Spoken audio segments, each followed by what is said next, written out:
The light in room 333. Hey everyone, every week we work hard to bring you spine-chilling and horror stories. If you're enjoying our content, please hit that subscribe button and tap the bell icon so you never miss our latest uploads. This is the story of Annie, a 25-year-old investigative journalist from the States. She traveled to London to film a documentary debunking supposed paranormal hotspots. She had heard rumors about a famous, luxurious, antique hotel, a place said to be deeply cursed.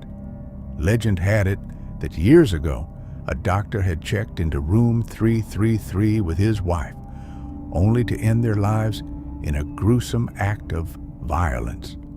Locals claimed that the doctor's tormented soul still roamed that room. But Annie wasn't a believer. She was driven by logic and hard evidence. She had spent her career exposing haunted locations as nothing more than clever hoaxes. Her plan was simple. Stay one night in room 333, film everything, debunk the myths, and move on to the next assignment. She had no idea she was about to face a darkness that reason could not explain. Upon checking in, the receptionist's smile vanished the moment she saw the booking for room 333. She hesitated, her hands freezing mid-air, before offering a forced, uneasy smile and handing over an old-fashioned physical key. The third floor felt different. It was silent, heavy, and cold. The walls were lined with faded, unsettling portraits, and the dim yellow wall lamps cast long, unnatural shadows. Every floorboard creaked under her weight. When she reached the dark, polished wood door of 333, the brass handle felt unnaturally icy to the touch.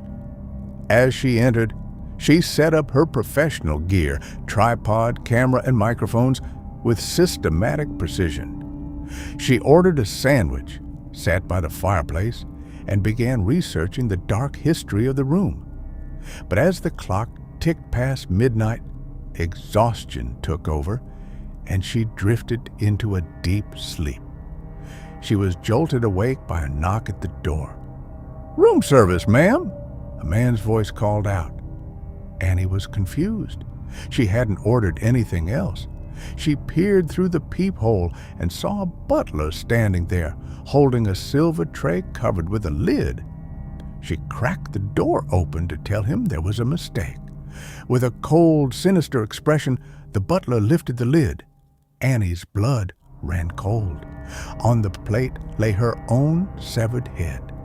She screamed and squeezed her eyes shut in terror. When she opened them, the hallway was completely empty. The butler was gone.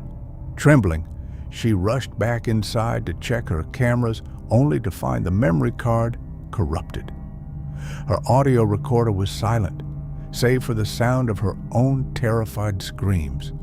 The room grew frigid. As she rushed to the bathroom to splash water on her face, she looked into the mirror and saw him, a rotting, decaying figure in tattered Victorian clothing, standing right behind her. It was the doctor. His spectral hands reached for her throat, dragging her toward the glass. Annie tried to flee, but the door wouldn't budge. It was locked by an unseen force. The lights flickered violently as the entity closed in, his eyes burning with a hollow, yellow malice.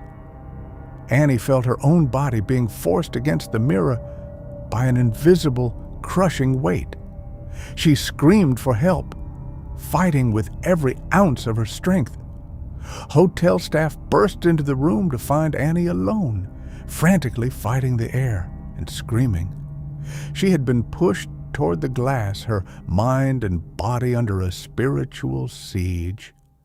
They managed to pull her away just in time.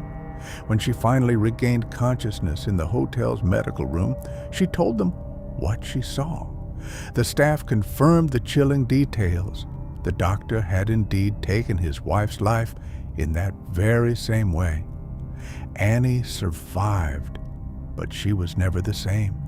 She realized that some shadows are too deep for logic to penetrate, but there is a greater truth.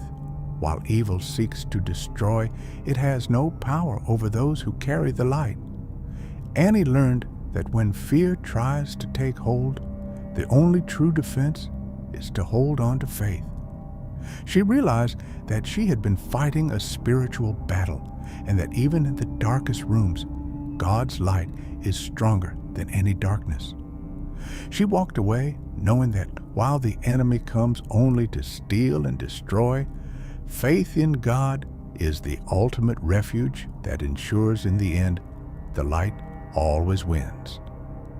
If you enjoyed this story, don't forget to subscribe to our channel for more tales that remind us of the power of faith and the unseen world.